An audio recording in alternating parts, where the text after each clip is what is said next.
Indifferent to praise or blame. పొగడతకు కానీ నిందకు కానీ పట్టించుకోకుండా. ఇరిచ్ had a different way of beating the parts into shape. ఇది బాబూజీ గురించి చెప్పాను కదా. ఇరిచ్ ఇది ఇంకా విభిన్నమైనటువంటి శైలి. ఈ కొండని ఆకారం తేవడంలో అతని శైలి వేరేగా ఉంటుంది. He did it more at a subtle level. కొంచెం పాలిష్డ్గా ఉంటుంది. బాబూజీకి కొంచెం మొరటుగా కనపడింది మనకి, అతనిది ఇంకా సున్నితంగా ఉంటుంది. Something so subtle that probably even those around him could not notice it. ఆయన ఎంత మృదువుగా ఉంటుందంటే చుట్టుపక్కల మాటలు విన్నవాళ్ళు ఆయన ఏమి మందలిస్తున్నట్టుగా గమనించలేనంత సున్నితంగా ఉంటుంది అతని వ్యవహారం. It could be felt and perceived only by the person who was targeted. ఎవడైతే ఆ తిట్లు తింటున్నాడో వాడికి ఒకరికే అర్థమయ్యేలా తిడతాడు ఆయన. చుట్టుపక్కల వాళ్ళకి ఏం తెలియదు, మామూలుగా మాట్లాడుతున్నాడు ఇరిచి అనుకుంటారు, కానీ వాడికి తెలుసు ఈయన చెర కొడుతున్నాడు అని. అంత సున్నితంగా ఉండేది. He never scolded you publicly. అందరిలో చిచి బయటికి పో అని ఎప్పుడు ఇలాగా మందలించేవాడు కాదు ఇరిచ్. But what he did could infuriate a person no end and drive him crazy. కానీ ఆయన వాడిన మాటలు వింటే వీడికి అక్కడి నుంచి పారిపోదామనిపించేంతగా ఉండేది. When I was visiting government offices and collecting information regarding the progress of our application file through the various departments, I would, after collecting all information, report the matter to Bhavuji. నేను ఈ government ఆఫీసుల చుట్టూ తిరిగి ఆ విషయం అంతా సేకరించి ఇదంతా బావూజీకి చెప్తూ ఉండేవాడిని. ఇలా ఇలా అయింది, ఈవేళ వెళ్ళాను, ఈ పని జరిగింది అని చెప్పేవాడిని. Bauji would also ask me to share the information with Irich and Mani. ఇదే విషయం ఇరిచ్కి మణికి కూడా చెప్పు అనేవారు Bauji. If the matter was concerning Meherazad, especially at the time of the chemical factory, then I would have to share the information with every mandal member at Meherazad. ఈ chemical factory గురించి విషయం అయితే మెహరాజాద్ వాళ్ళందరికీ చెప్పాల్సి వచ్చేది. ఎందుకని అందరూ ఎఫెక్ట్ అయిన వాళ్ళే. కళ్ళు మండిపోయాయి, కళ్ళు వాచిపోయాయి, వీళ్ళందరికీ తుమ్ములు దగ్గులు వస్తూ ఉండేవి మండలి వాళ్ళందరికీ. అందుకని అందరికీ చెప్పేవాడిని. This was often more tiring than dealing with government officials, and the mandali never made things easy for you, for then it would not be service to Baba. అసలు పని చేయడమే సులువుగా ఉండేది వీళ్ళందరికీ చెప్పడం కంటే.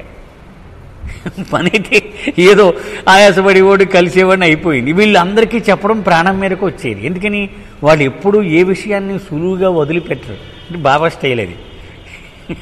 అదేమిటి ప్రాణం మీదకి తెస్తారన్నమాట ఏదైనా సరే. When I would start sharing information with Irich, he would ask me in great detail about the conversations that I had with the government clerks. Irich చెప్తున్నప్పుడు మళ్ళీ చెప్పు, కరెక్ట్గా వాడేమన్నాడు నువ్వేమన్నావు, ఇవన్నీ డైలాగ్ టు డైలాగ్ చెప్పు అని అడిగేవారు. Irich would then suggest that I should ask the clerk certain questions which I had not, and maybe that would be helpful in getting the work done quickly. Next మళ్ళీ రేపు వెళ్తావు కదా, ఆ క్లర్క్ని కొన్ని మర్చిపోయావు నువ్వు, ఇవి అడిగితే అవి ఉపయోగపడి ఉండేవి, రేపు అడుగు నువ్వు ఇవన్నీ అని చెప్పేవాడు. Although the questions appeared irrelevant in the case, I agreed to do it in order to please Irich. అర్థం లేనట్టుగా కనపడేది ఆ ఇరిచ్ సలహా, కానీ మరి ఇరిచ్ అంత పెద్దవాడు, అతన్ని సంతోష పెట్టాలి కదా, అలాగే తప్పకుండా రేపు అడుగుతానులే అనేవాడు. So when I would return for my next trip and brief him on the details, he would come out with a whole set of new questions and say to me, మళ్ళీ వెళ్ళి నిన్న నువ్వు చెప్పినవి అన్నీ నేను అడిగాను అన్నవాడు. ఇంకా కొన్ని ఉన్నాయి అవి కూడా అడగవలసింది అని మళ్ళీ కొన్ని కొత్త ప్రశ్నలు చెప్పేవాడు.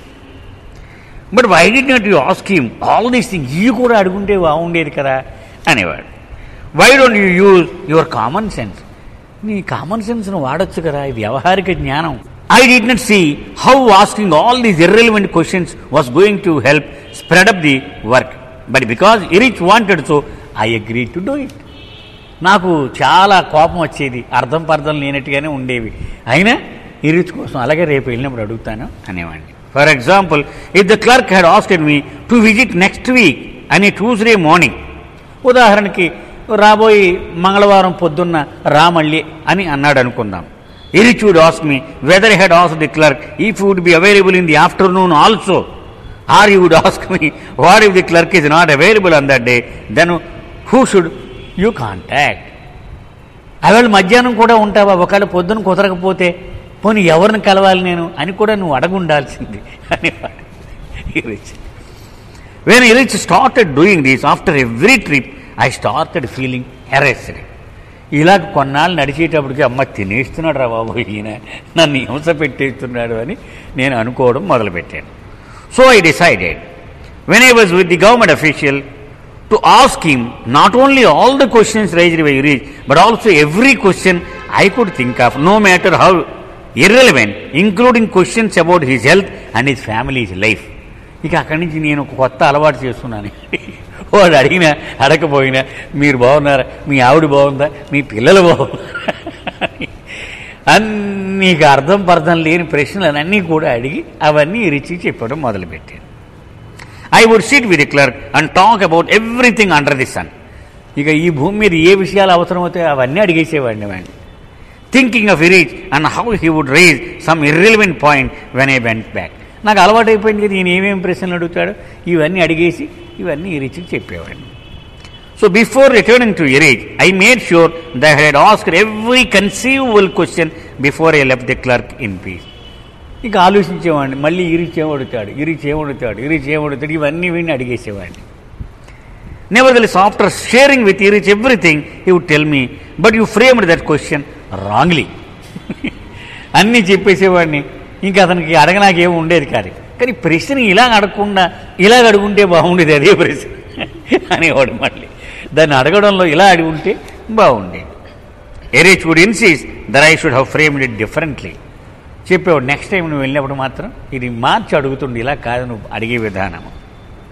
I would feel infuriated at times, not only because he was driving me crazy with these irrelevant questions, but often suggesting that the work was not getting done because I was not asking these questions to the clerk.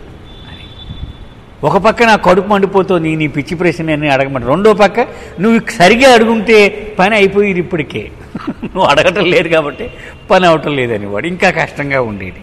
So one day I blurted out. ఒక రోజున Erich మీద తిరుగుబాటు చేశాను. But it is totally irrelevant to the case and I don't see how framing a question differently from the way I did would get the job done on that day, especially when the clerk informs you that the process is going to take a month or even longer. ఒకనాడు తిరగబడ్డాను, అర్థం పర్థం లేకుండా ఉంది నువ్వు అడిగేటువంటిది. నేనేమో అన్నీ అడిగాను, నువ్వు సరిగా ఇలాగ మార్చి అడుగుంటే ఈ పని ఇవాళే అయిపోయి ఉండేదంటావు, ఆడేమో నెల రోజుల దాకా ఈ పని అవదనేమో వాడు చెప్తుంటే అని తిరగబడ్డాడు.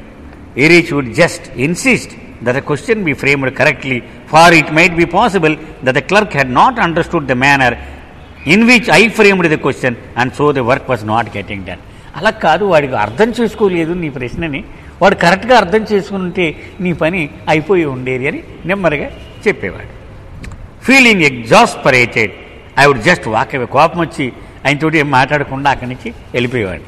I knew if I argued with him or for that matter with any of the mandali, they would go on and on endlessly.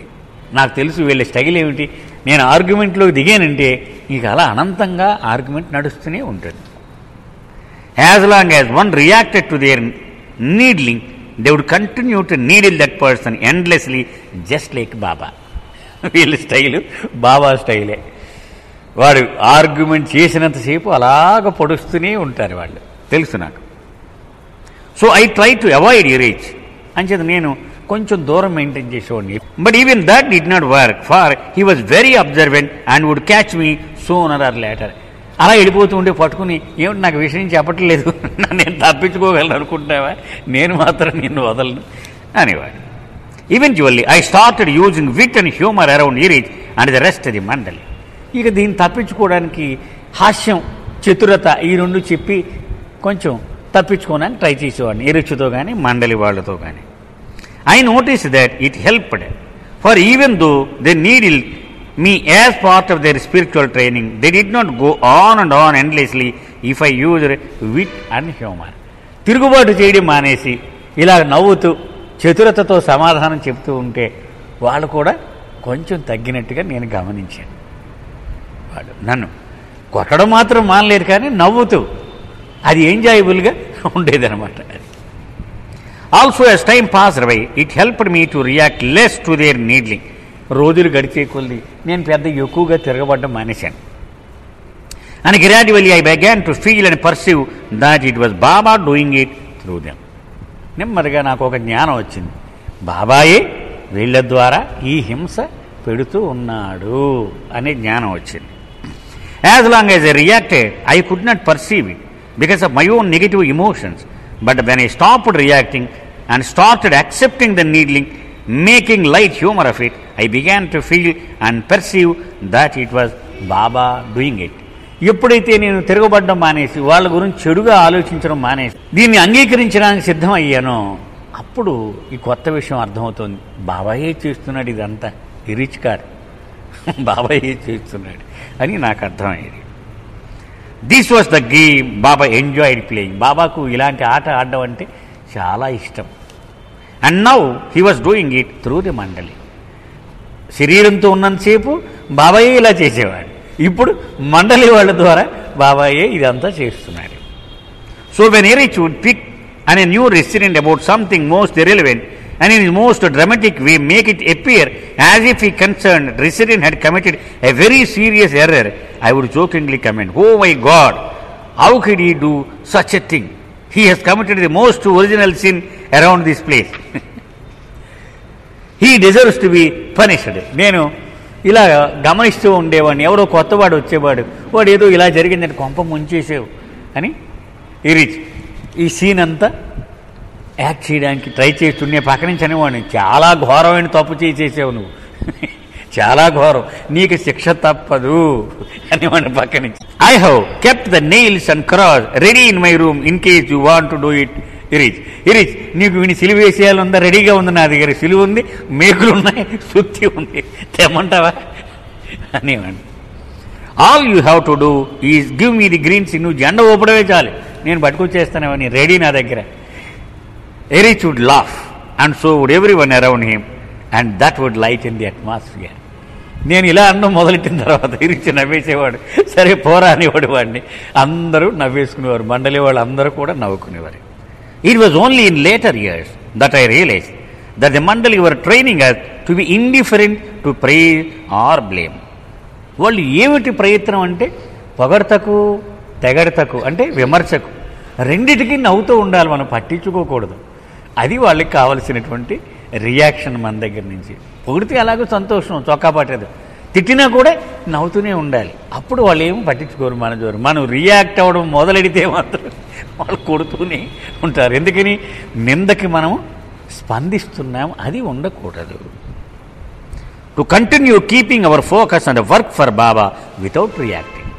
మనము స్పందన చెయ్యకుండా, రియాక్ట్ అవ్వకుండా, నేను రేపు నుంచి రావడం మానేస్తానండి, ఇలాగైతే నేను రానండి సెంటర్కి అనకుండా మనం బాబా కోసం చేసే పని అలాగే కంటిన్యూ చేయాలి ఏమైనా సరే.